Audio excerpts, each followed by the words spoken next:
Pois tu és santo, sim, és digno de louvor e de ser adorado.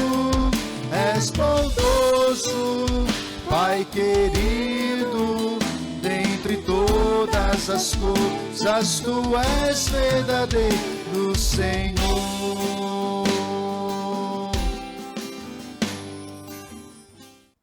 Boa noite, meus irmãos, a graça e a paz, no nome do nosso Senhor Jesus Cristo, amém? Espero que cada um de vocês estejam bem, passando bem a semana, e hoje nós daremos continuidade ao nosso estudo de Efésios, com a aula com o nosso irmão Erasmo. Se você perdeu algum dos estudos, tem aqui no YouTube, no Facebook, todos os estudos de Efésios a partir do capítulo 4. Então, assista não, mas participe da aula. Se você tiver alguma dúvida, alguma coisa, pode escrever aqui nos comentários, que nós vamos estar passando também para o Erasmo. Lembrando, dando um breve recado, que neste domingo nós teremos a celebração da ceia. Então, venha, participe, o culto será às 10 horas da manhã. Nós estamos respeitando todos os protocolos de segurança, então tem os distanciamentos dos bancos certinho, não precisa ficar com medo. Então, neste domingo, às 10 horas da manhã, nós teremos a celebração da ceia. Participe, É bom também estarmos juntos, não podemos nos abraçar, nos cumprimentar, mas poder falar um oi, olhando no olho, é sempre muito bom. Então, fica o desafio para você neste domingo. Então, agora nós teremos um momento de música e, após o momento de louvor, a aula com o nosso irmão Erasmo. Que Deus os abençoe e até mais.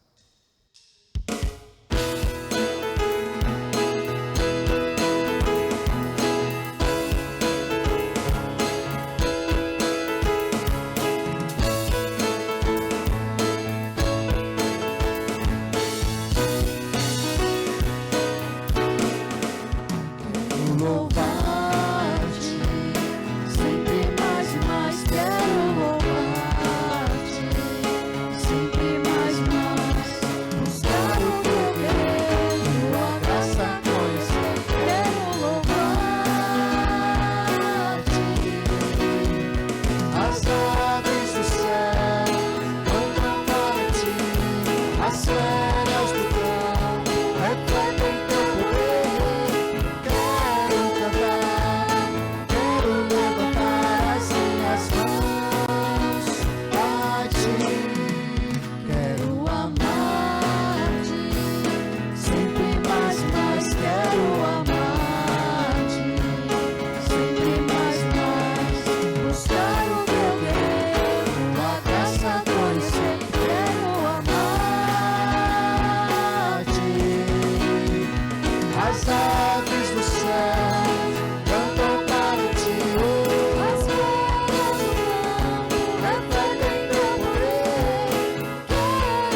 Eu saúdo você na graça e na paz do Senhor.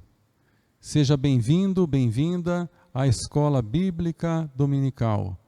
Estudo que estamos fazendo na carta de Paulo aos Efésios, no Novo Testamento da Bíblia Sagrada.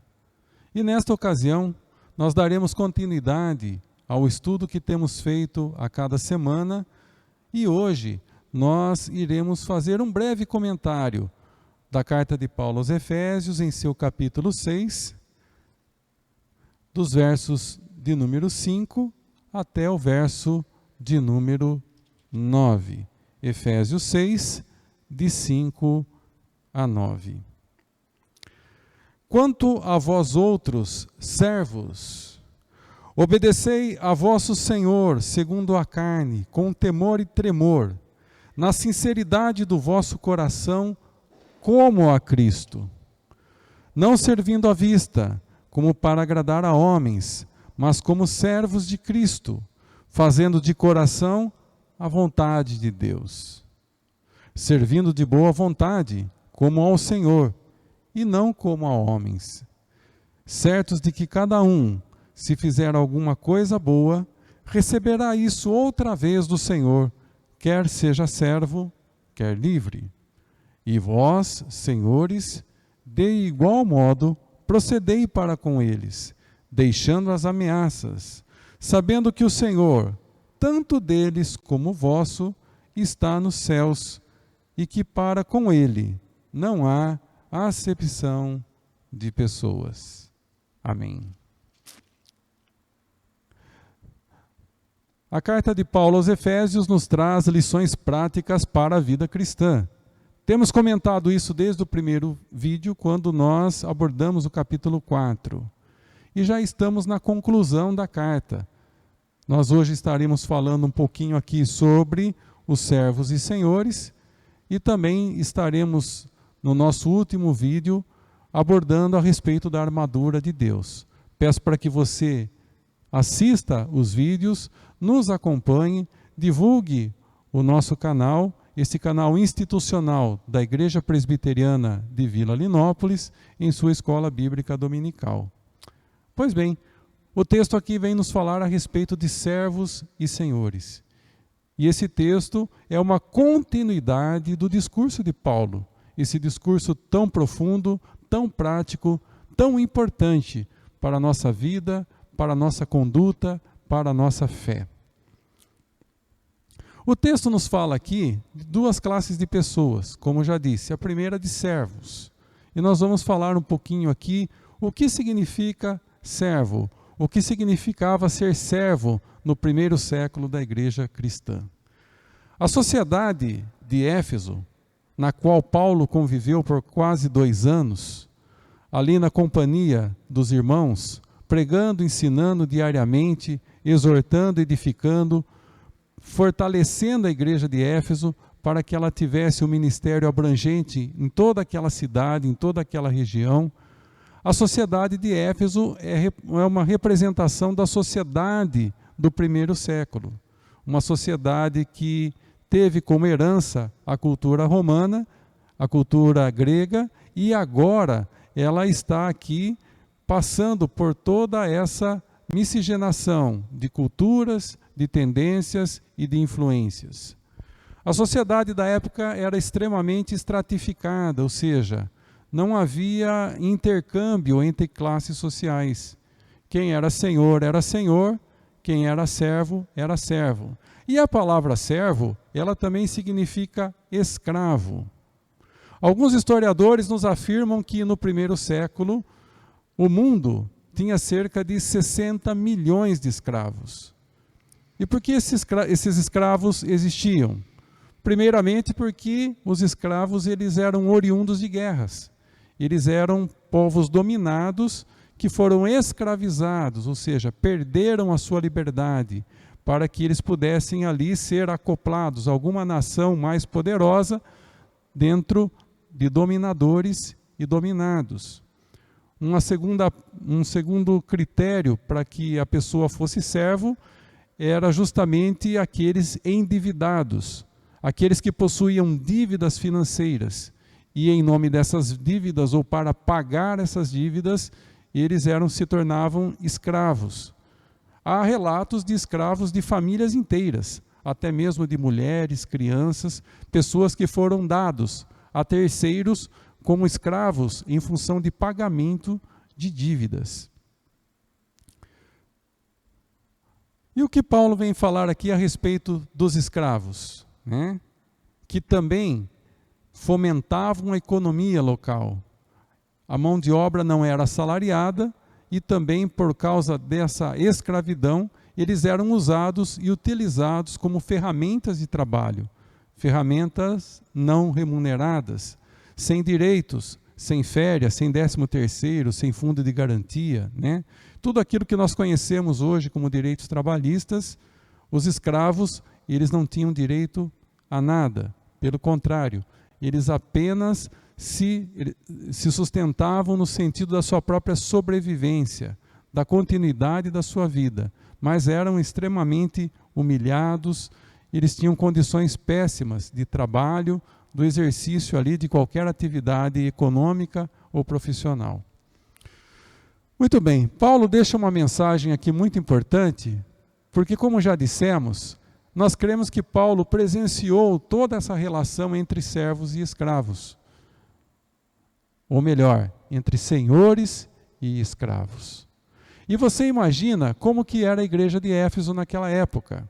Uma igreja onde nós tínhamos ali judeus, onde nós tínhamos gregos, onde nós tínhamos romanos, onde também teríamos ali mercadores, senhores, escravos, e todos ali debaixo da graça do nosso Deus e do nosso Senhor Jesus. Imaginem quantos conflitos sociais não existiam em Éfeso. E nós sabemos que a raiz de todo e qualquer conflito social, ela provém do pecado, no pecado do coração do homem. Quando somos alcançados pelo poder de Deus, pela salvação em Jesus, pelo perdão através do sangue precioso da cruz, essas diferenças elas se minimizam, elas se atenuam, ou melhor, elas acabam. Porque o amor de Deus derramado em nossos corações é suficientemente poderoso para aplacar qualquer diferença, para minimizar qualquer desigualdade, nos colocar debaixo da mesma condição diante de Deus e como igreja caminharmos para transformarmos a sociedade, não pela rebelião, não pela desobediência, mas pelo amor, pela fé, pela paz. O apóstolo Paulo, vivenciando todas essas situações, ele deixa uma mensagem muito importante, começando aqui pelos servos, dizendo: servos, obedecei a vosso Senhor segundo a carne, com temor e tremor, na sinceridade do vosso coração, como a Cristo. Mais uma vez, o padrão de relacionamento é o padrão de Cristo. Nós já falamos isso no vídeo passado, quando falamos a respeito de maridos e esposas. Essa mesma lógica do relacionamento, o apóstolo Paulo nos traz aqui para servos e senhores. Servos, obedecei a vosso Senhor segundo a carne. Nem sempre o nosso patrão é um cristão. Nem sempre aquele que detém a propriedade, o empreendimento, a empresa, é dono titular do serviço, é temente a Deus. Mas o interessante é que Paulo diz que mesmo que passemos por essa situação, mesmo que estejamos inseridos dentro dessa situação, a orientação de Deus para a nossa vida e para o nosso coração é que sirvamos, que obedeçamos, segundo a carne, ou seja, segundo aquilo que nós mesmos vivenciamos de nossos patrões, que nós os obedeçamos na sinceridade do nosso coração, assim como nós obedecemos ao nosso Senhor Jesus Cristo. Claro que o padrão aqui de conduta é a conduta de Cristo. Então tudo aquilo que for certo, correto, benéfico para a vida do nosso patrão, para a vida do nosso empregador, da nossa empresa, da nossa atividade, dos nossos clientes, né? Tudo aquilo que de repente faz com que sejamos parecidos com Cristo, isso devemos sim praticar. O verso 6 nos diz uma coisa interessante: não servindo à vista, como para agradar a homens, mas como servos de Cristo, fazendo de coração a vontade de Deus. Quem nos vê é o Senhor, quem nos observa é o próprio Deus. Nós não fazemos as coisas apenas por fazer, como se fosse uma maquiagem, uma máscara, uma estética. Não, nós fazemos na sinceridade no nosso coração para os nossos empregadores, assim como fazemos de coração as coisas para o Senhor. É Deus que nos vê, é Deus que nos sonda, é Deus que nos retribui. Verso 8 dizendo que certos de que cada um, se fizer alguma coisa boa, receberá isso outra vez do Senhor, quer seja servo, quer livre. Independentemente da situação, escravo ou não escravo, servo ou livre, aquele que sonda as mentes e os corações, aquele que nos criou, aqueles que nos chamou para a sua maravilhosa luz, é Ele que cuida da nossa vida e da nossa carreira profissional. É muito importante a gente se lembrar disso, de que a vida com Deus não é apenas no ambiente da igreja, mas a vida com Deus, como o apóstolo já disse aqui no passado, assim como nós já lemos anteriormente, a vida com Deus, ela se manifesta no lar, na família, nos filhos e agora na nossa própria atividade profissional, no nosso trabalho, no nosso labor. E isso dia a dia. Quanto aos patrões, eles são chamados aqui no texto de senhores, verso 9. E vós, senhores, de igual modo procedei para com eles, deixando as ameaças, sabendo que o Senhor, tanto deles como vosso, está nos céus, e que para com ele não há acepção de pessoas. Ora, o texto nos diz aqui algo extremamente profundo. A justiça provém de Deus. Mesmo se somos injustiçados, a justiça provém dele. Quanto aos senhores, de igual modo, ou seja, tudo aquilo que o servo faz, o Senhor também deve fazer. Deixando as ameaças. Talvez Paulo tenha presenciado isso, como já disse. Mas eu digo a vocês que, mesmo aqueles que estão investidos de autoridade e de responsabilidades, seja na empresa, na repartição pública, no trabalho, nos governos, e aonde quer que você exerça o seu papel e a sua atividade profissional, é possível ser firme, é possível ser correto, é possível ser verdadeiro, é possível tomar decisões difíceis e, acima de tudo, preservar o seu testemunho cristão. Paulo orientou aqui os senhores, deixai as ameaças, né? Ou seja, o nível de relacionamento para com os seus escravos era o padrão que Deus desejava que aqueles senhores procedessem para com eles. Volto a falar que no passado a relação com escravos era extremamente difícil. Um escravo, quando fugia, era severamente castigado, podendo até mesmo ter algum membro do seu corpo mutilado, marcado com ferro quente. Quando olhamos para a história, nós vemos que o passado de escravidão foi tenebroso para aqueles povos. Mas graças a Deus que hoje nós temos a liberdade de sermos livres e podemos assim exercer o nosso papel na sociedade debaixo da graça e da bênção do Senhor. E para terminar o estudo dessa noite, eu quero falar uma coisa muito importante para você. Eu quero que você abra sua mente, seu coração e grave isso. no seu íntimo. O apóstolo Paulo, ele começa falando aqui no capítulo 5, verso 18, e não vos embriagueis com vinho, no qual há dissolução, mas enchei-vos do Espírito. Isso é uma ordem. Como fazemos isso? Já disse anteriormente, mas eu quero reforçar aqui, e peço licença a você para isso.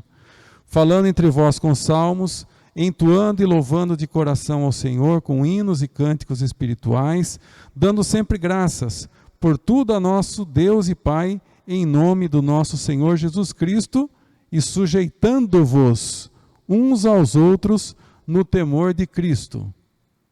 Encher-nos do Espírito possui todas essas características. E, na sequência, em ser cheio do Espírito, a manifestação de uma vida plena do Espírito, ela se dá no lar cristão, marido, esposa. Capítulo 6, relacionamento de filhos e pais, de pais com filhos. E, na sequência, relacionamento entre servos, senhores, senhores e servos. Ou seja, a vida na plenitude do Espírito Santo é uma vida que se manifesta através do lar, da criação dos filhos e também do ambiente de trabalho. É nesses ambientes em que nós experimentamos a plenitude do Espírito Santo. Engana-se que a pessoa plena do Espírito é aquela que só realiza milagres. Nós cremos em milagres, e se isso acontecer, amém, louvado seja o Senhor. Mas você, que nos assiste nessa noite, pode ser pleno do Espírito Santo, falando com salmos, entoando e louvando de coração ao Senhor, dando sempre graças, sujeitando-vos uns aos outros no temor de Cristo. Seja marido amando sua esposa, seja esposa respeitando seu marido, como está na palavra. Filhos, obedecendo a vossos pais. Pais, não provocando vossos filhos. Servos, obedecendo vossos senhores como a Cristo. E senhores,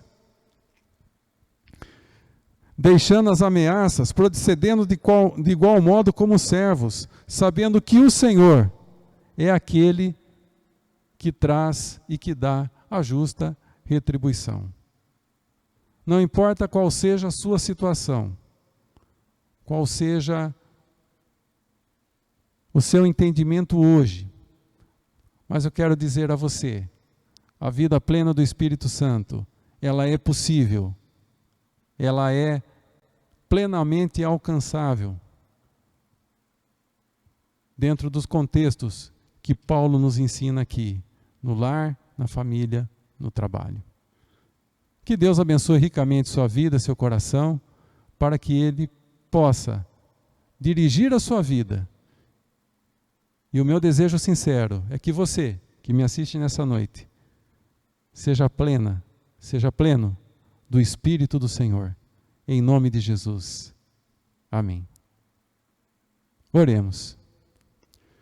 Amado Deus e eterno Pai, abençoa, Pai, a cada um que nos assiste nessa noite, e que a Tua paz e o Teu amor ilumine as mentes e os corações, e que, motivados pela Tua palavra, possamos nos esforçar para desempenharmos a nossa função em nosso trabalho da melhor forma possível.